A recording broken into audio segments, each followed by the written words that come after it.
Straight to the finish. Oh my God. Unbelievable.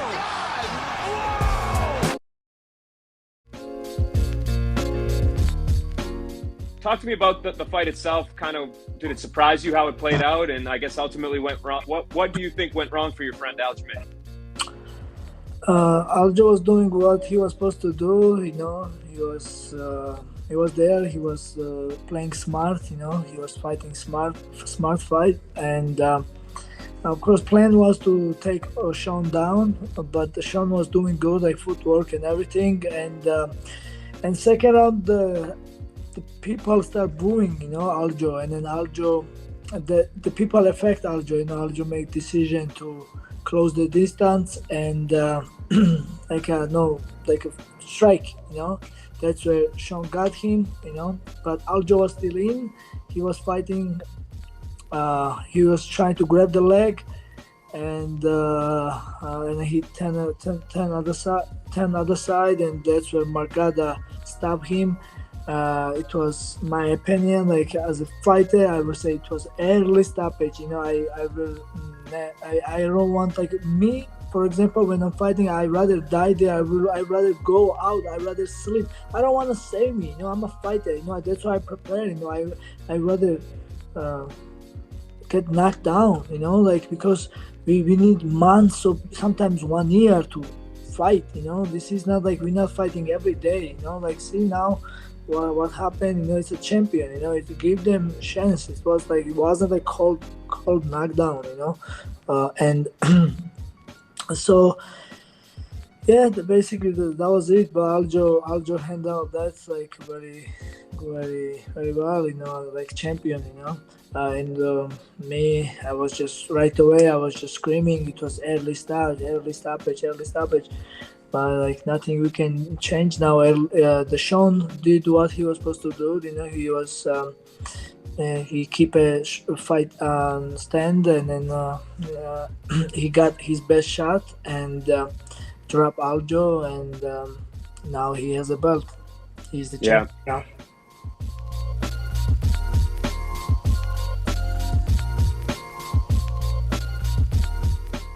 Well, speaking of your favorite countries, Izzy, he recently posted on his Twitter or X. Oh my God, you're probably an Izzy fan, aren't you?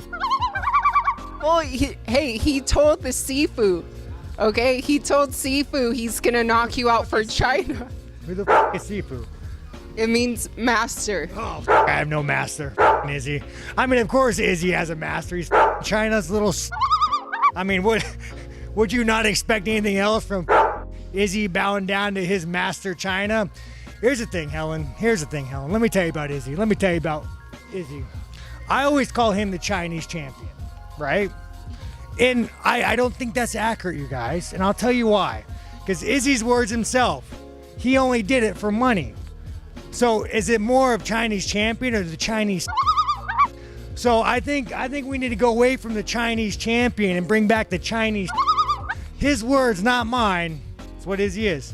I mean, what would you call that? If I were to go raise a Chinese flag like years back, and then you ask me about supporting your motherland, and then I say, Helen, I just did it because they paid me. What would you call me?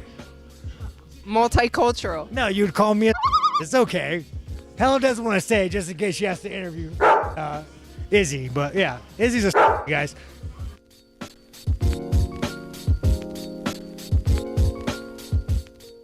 Well, speaking of great fighters, though, and fan favorites, last time I saw you, it was at Nate Diaz's fight. How is he doing? I mean, good. Obviously he was a little bummed after losing the fight, but he had zero damage. He's used to, getting, because he has a scar tissue, he's always getting cut backwards. He was, wasn't tired, had no cuts. He's like, this wasn't bad. But, we're competitive, so we all hate losing fights. But overall, he got a good payday. He still has his fan base. He had an amazing fight.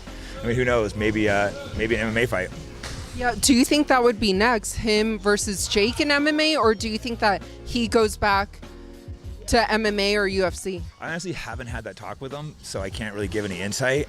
I know before the fight, he definitely wanted to keep fighting, though. He had no intention of retiring soon, and he wasn't against going back to the UFC by any means. But I haven't talked to him if he'd want to do an MMA fight with Jake or Conor or what's next. So. Well, Nick, he expressed interest afterwards about boxing Logan Paul or having a fight there. So, I mean, is he, been more interested in returning? Yeah, Nick has been, training on and off the last year, not, for a while he wasn't training for a few years. He's not training like he was when he was fighting, but at least he is back in the gym, which is a great sign. And he has shown a lot of interest to want to fight. He's at least good enough shape now where he could get in fight shape fairly quick. Before he wasn't really there. Now he could, in probably 8 weeks be in fight shape.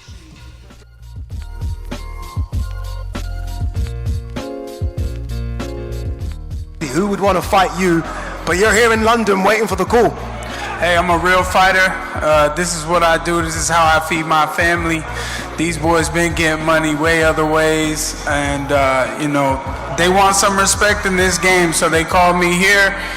If Dylan doesn't show up, I'm ready to fight. So, and everybody knows, if they know me, my fans who know me, and to the people who don't, when you get Mike Perry on a card, you get the fight that you're asking for. What did you make of this? Did you see this, what all happened? All the chairs and tables going everywhere. What did you make of that, Mike? Yeah, I mean, these boys are pretty good at the press conference, man. They know how to get eyeballs on the, on the stage to watch them fight.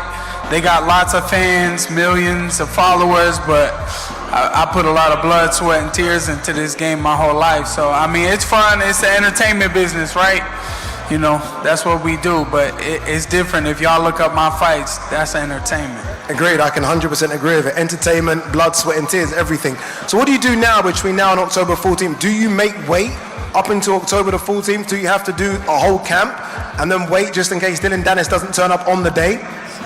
Well, I've been training. I stay fit. It's a lifestyle for me. And, Logan's a pretty big guy. These guys are a little heavier than where I usually fight. My last fight was 185. I cut 5 pounds for that. So I'm 190 right now. I think the weight class would be 190, 195. So as long as I'm in shape, I put the miles in, get some road work, lift some weights, and do my boxing rounds like I love.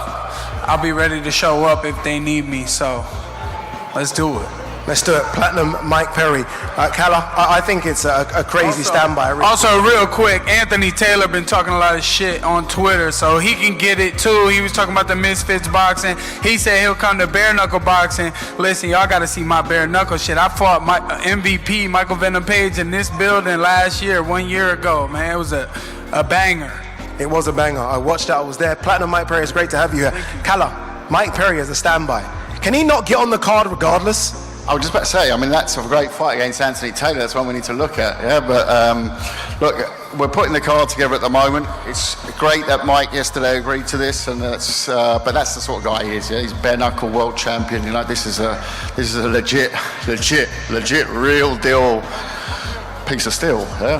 That was quite good, actually, no? That was a good rhyme there, real deal piece of steel. I didn't know where you were going, well done. So that's fantastic news, and it gives you that feeling around the show that, it's hinged on. It's hinged on. Mike Perry, great to have you in London, brother. Thank you so much. Guys, please, round of applause for Mike Perry. Legit fighter there. Also hinged on is, a few minutes from now, we will have the face-off, KSI Tommy Fury. Yeah, we will have